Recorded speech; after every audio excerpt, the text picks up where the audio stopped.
Hello friends, welcome back to Manisha's book collection. Pu La देशपांडेंच्या हसवणूक या पुस्तकातील आमचा धंदा एक विलापिका ह्याचं आपलं वाचन चालू आहे. मागच्या एपिसोडमध्ये तुम्हाला अर्धी गोष्ट वाचून दाखवली आणि लेखकाला आलेली 3 पत्र आणि पुढची गोष्ट मी तुम्हाला वाचून दाखवणार आहे. तर गोष्टीमध्ये शेवटपर्यंत राहा. आणि गोष्ट सुरू करण्याअगोदर पुन्हा एकदा मी विनंती करेन, जर माझ्या चॅनलला सबस्क्राईब केलं नसेल तर सबस्क्राईब करा, लाईक करा, शेअर करा. चला तर मग सुरू करते. आमचा धंदा एक विलापिका. लेखकाला 3 पत्र आली होती आणि ती पत्र वेगवेगळ्या प्रकारची होती. चला तर मग सुरू करते. हे निषेध पत्र पहा.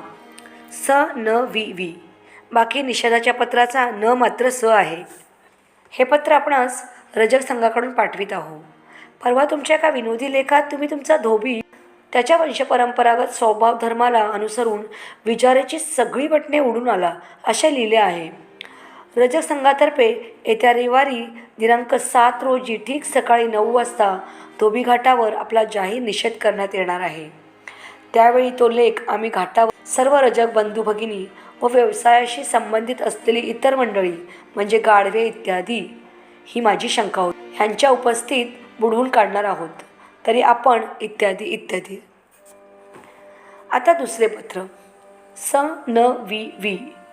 आपण स्वतःला कोण समजता? आपल्या एका पुस्तकात आपण दात पुढे आलेल्या माणसावरून विनोद केल्याचे संबंधित व्यक्तीकडून कळले आहे.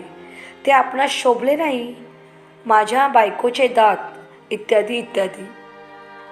आता अशा ह्या विरोधी वातावरणात काय लिहावे आणि कसे लिहावे? माझ्या धोबी या विषयावरील विनोदी लेखातील धोब्याचा धंदा हा सर्वात उत्तम, कारण धुवून निघाला तरी डाग राहत नाही ह्या वाक्याला माझे एक चुलत सासरे देखील हसले होते. त्यापूर्वी ते फक्त एकदा मला गालगुंडे आली होती तेव्हा हसले होते. आणि इथे समस्त रजक संघ माझा लेख बुडवणार होता.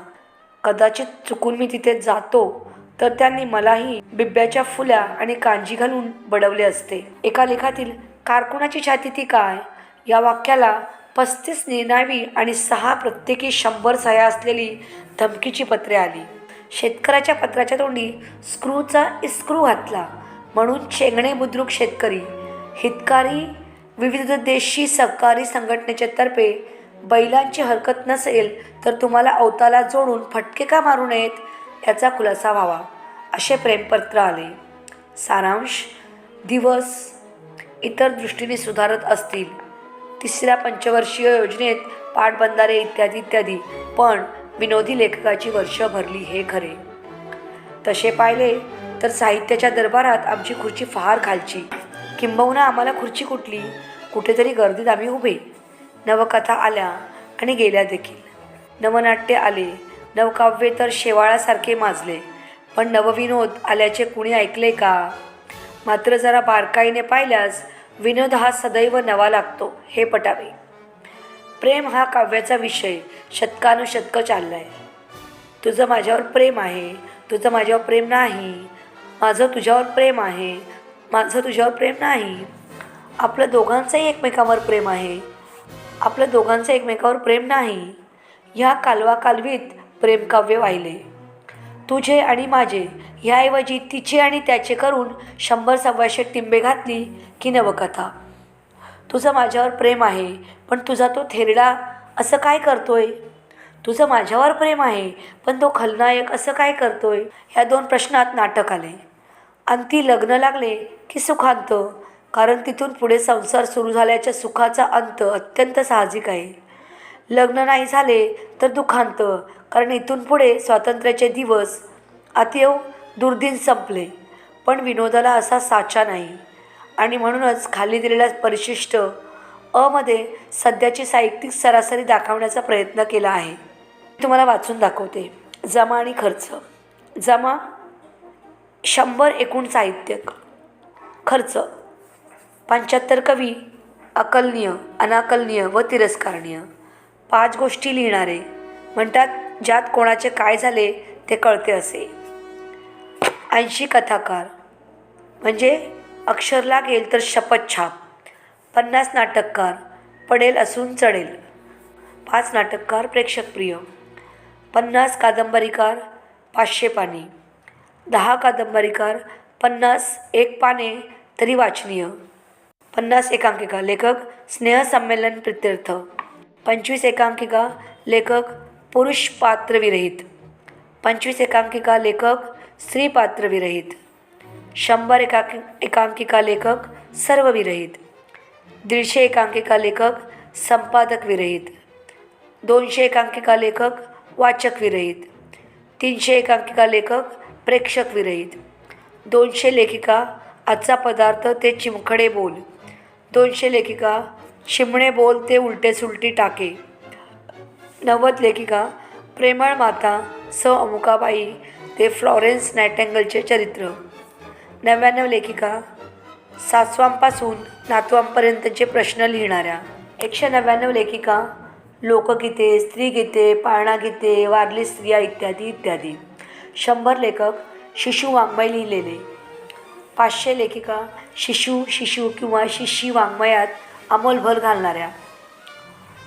एक विनोदी लेखक. गरजूंनी बेरीज करावी. म्हणजे सुमारे शेकडो 1200 साहित्यकात एक विनोदी लेखक हे प्रमाण, हे जागतिक प्रमाण आहे. अशावेळी तोही जर नावमेद होऊ लागला तर मानवतेचे काय होणार? आणि त्याने नावमेद का होऊ नये? रोज संध्याकाळ सकाळ जर त्याला निषेधाचे ठराव, खुनाच्या धमक्या, डोके फोडू, हात तोडू असा आशय आणि फुटलेल्या डोक्यांच्या आकृती असलेली पत्रे यायला लागली तर त्याने काय करावे? त्याच्या स्वतःच्या जातभाईत तर त्याला जागाच नाही. साहित्यिक विषयक परिसंवादात स्थान नाही. मागे एकदा काही साहित्यविषयक चर्चा करायला म्हणजे गैरहजर व यशस्वी साहित्यिकांविषयी उणे बोलायला थंड हवेच्या ठिकाणी जात. तेथून ते परतले की त्या ठिकाणाला गरम किंवा दूषित हवेचे ठिकाण म्हणत. कॉलेजात जाणारा थोरला भाऊ सिनेमाला निघाला की प्राथमिक शाळेतल्या भावाने, ए दादा मला नेणारे, हे ध्रुवपद धरून मिणत्या कराव्यात तशा मी केल्या, पण विनोदी लेखक येत असेल तर आम्ही नाही जा असे म्हणे भल्याभल्याने सांगितले. मी हट्टालाच पेटलो. महिनाभर दाढी नाही केली, हिरवे तांबडे शर्ट घातले. कॉलेज विद्यार्थ्यांसाठी 1-2 विद्वत्ताप्रचूर गाईड देखील लिहिली. हे काम इतके झटक्यात जमते हे ठाऊक नव्हते. या साहित्यिकांच्या आसपास जाडजाड ग्रंथ घेऊन हिंडलो. इतकेच काय तर आधुनिक अमेरिकन कविता हीच जगाला तारील असे सुद्धा म्हणून पाहिले. हिंदुस्थानातल्या वाढत्या लोकसंख्येच्या प्रश्नापेक्षा नवकथेची घडी जरा विस्कटत चालली आहे. तो धोका मला फार मोठा वाटतो. असे स्वतःच्या खर्चाने कॉफी पाजून 2-4 कथाकारांना आणि त्यांच्या आजूबाजूच्या टीकाकारांना काय जात आहे म्हणून सांगू? वा वाचका, ऐकवले.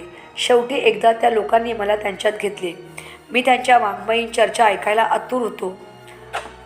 प्राज्ञपरीक्षेच्या विद्यार्थ्यांच्या उत्साहाने मी सदैव पेन्सिल आणि वही घेऊन सज्ज होतो. त्या गंभीर साहित्यिकांच्या 4 दिवसांच्या सहवासानंतर साहित्यविषयक सखोल चर्चा म्हणजे काय ते कळले. ती मंडळी सौंदर्यमूल्य, आकार, आकृती, घन, वर्ग, त्रिज्या, आवर्त वगैरे जे जे काही बदली तेच म्या इमानानं लिहून काढले आणि छापले. परिणामी विनोदी लेखक म्हणून ख्याती अतोनात वाढली. ह्या गंभीर मंडळींचा एकूण आव मात्र मनात आणीन तर 50 विनोदी लेख लिहीन. पण जाऊ दे, विनोदी लेख जगतो एकदाच, जगू दे त्याला असा असतो. नुसता आव चालेल. पण एखादा असला लेखक जेव्हा विनोदी म्हणून काहीतरी लिहायला जातो तेव्हा त्या लीळा काय वर्णाव्या?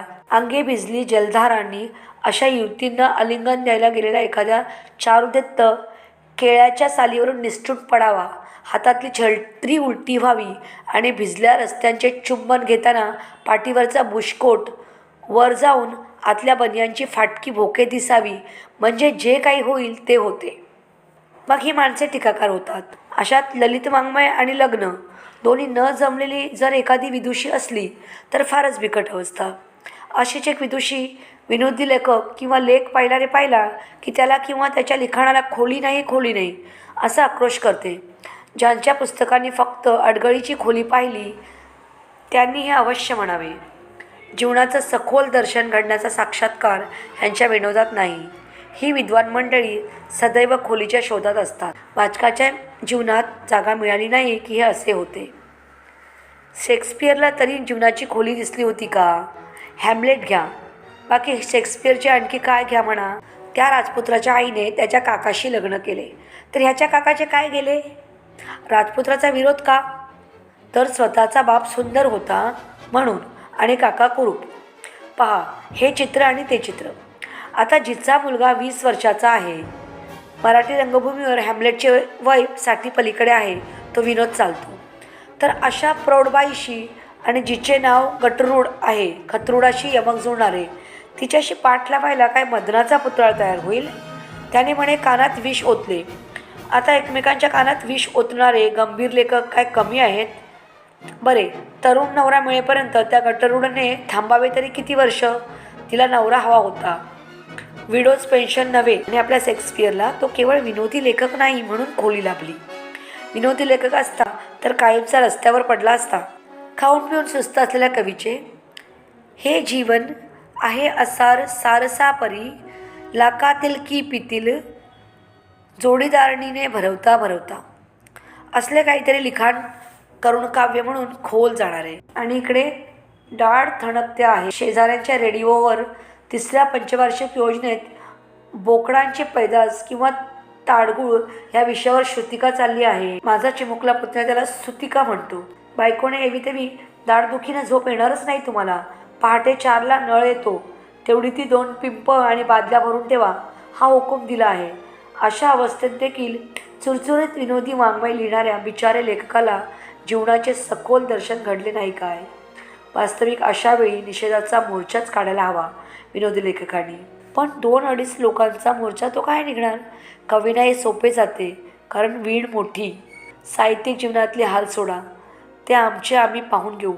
पण सामाजिक जीवनाचे काय? माणसे जेवायला बोलवतात आणि वर्णाला उकळी येते तर जरा हसवा बुवा मंडळींना म्हणतात.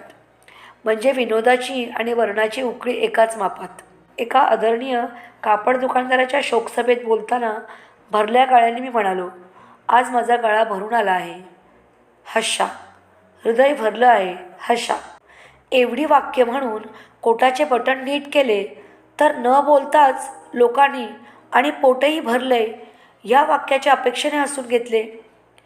नवीन विनोदी पुस्तक खपले म्हणून आनंद वाटावा.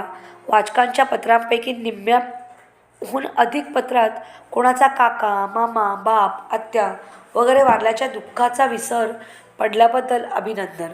उडाऊस या इंग्रज विरोधकाराला तर कोणीही त्याचा लेख आवडला म्हटले की तो चटकन विचारतो, घरची सर्व मंडळी सुखरूप? आत्याबाई बऱ्या आहेत ना? जॉन काकांचा मधुमेह ठीक? मेरी काकींचा संधिवात उत्तम? ही सगळी खात्री झाली की मग तो अभिनंदनाबद्दल थँक्यू म्हणतो. आम्ही हेच करतो. जगातील सर्व श्रेष्ठ विनोदकार हेच करतात, अशा ऐकिवात आहे. जोडीच्या साहित्यिकाच्या काणी लोकांच्या घरून निघताना आपल्यासारखी विद्वान माणसं घरी आली की धन्यता वाटते, हे वाक्य पडते. आणि विनोदी लेखकाला तेवढे या बुवा असेच अधूनमधून करमणूक करायला. हा हा हा. कुणी म्हणेल मी हे चिडून लिहितो आहे. चिडून काय उपयोग? परवा एका नाटकात लिहून गेलो की स्थितप्रज्ञ गाढवासारखा असतो. लोक हसले, पण चिडलेल्या स्थितप्रज्ञांच्या किती धमक्या याव्यात? बरं, गाढव्याच्या भावना दुखावल्याबद्दल प्राणीदया मंडळाच्या आणि पांजरापोळ केंद्राच्या तारा शब्द मागे घ्या. हा अपमान आम्ही सहन करणार नाही. एवढे गाढवाला आमच्यापेक्षा जास्त भाव. बाकी हल्ली शिक्षण गणपतीऐवजी गद्यापासून सुरू होते, तेव्हा गणपतीहूनही त्याला अधिक भाव आला आहे. तेथे आम्ही कोण? एखाद्या लग्न झालेल्या बाईने नवऱ्याचा डोळा चुकून अगर लागला आहे असे समजून काही नवकथा योग्य मसाला पुरवला आणि त्यावर गंभीर कथा आली की ते जीवनाचे सखोल दर्शन.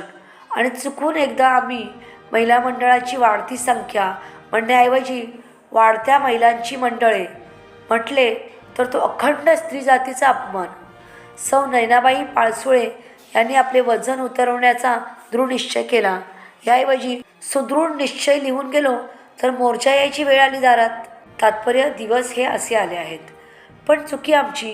गंभीर लिहिणे इतके सोपे आहे हे कळूनही विनोदामागे आम्ही का लागावे? विदूषकाचा मुखवटा एकदा तोंडावर चढवला की तो निघता निघत नाही. पण आता तो तोंडाचे कातडे सोलणारा मुखवटा काढून विद्वत्तेच्या पितळी असून सोन्याच्या म्हणून खणकणारा दुसरा मुखवटा चढवणे महामुश्किल. एक निश्चिंत यापुढे विदूषकाचा मुखवटा चढवणारी धाडसी तोंडे मिळणे अवघड होणार आहे. हापीस चुकून बंडोपंत पळाले म्हटले की क्लार्क्स युनियनचा मोर्चा, सांबार चौकशी म्हटल्याबरोबर चर्मकार संघ पाठीमागे कातडे सोलणार, हेड क्लर्कची उलटी केली असे लिहिले की नाभिक संघ आपली उलटी करणार, कॉलेज युवतीवरून विनोद केला की विद्यार्थी संघ बसेस जाणार, बाकी मजूर, गोदी कामगार, मिल मजदूर वगैरे ज्वालाग्राही पदार्थांच्या वाटेलाच जायची सोय नाही. बावट माणसाचे नाव सोमन ठेवल्याबरोबर सोमन कुलवंतांचे संपादक छडी घेऊन दारात, कम्युनिस्टांवर विनोद झाला की लालबागला सभा, सोशलिस्ट शिवाजी पार्कवर आक्रोशला जमणार, प्रजा सोशलिस्टची लाल टोपी उडवावी तर सुचितेची होळी झाली म्हणून शंख, संघवाल्यांच्या हातात लाठी, जनसंघवाले पणती घेऊन ग्रंथ पेटवणार, स्वतंत्र पक्षवाले हापिसात शेटजींना सांगून नोकरीवरून काढून टाकतील आणि काँग्रेसवाले सत्तारूढ. नागपुरी लोकांची थट्टा केली की स्वतंत्र विदर्भाला मते. पुणे हा विनोदाचा सनातन विषय पुरामुळे हळवा झालेला. मराठवाडा तर मराठीचे माहेरच्या माणसांची काय थट्टा करायची असते. अशाने पंचवार्षिक योजना आणि पाटबंधारे याखेरीज विषय कुठला काढायचा. हल्ली लोक कंपोस्ट खते कशी करावी वगैरे लेख विनोदी म्हणून वाचू लागले आहेत. 40 लाख टन साखर उत्पादन वगैरे वाक्य वाचून हसून गडबडा लोळतात म्हणे, कारण त्यात कुणाच्या धार्मिक भावनांना दुखापत नाही, अधिकारूढ पक्षाची गैरमर्जी नाही.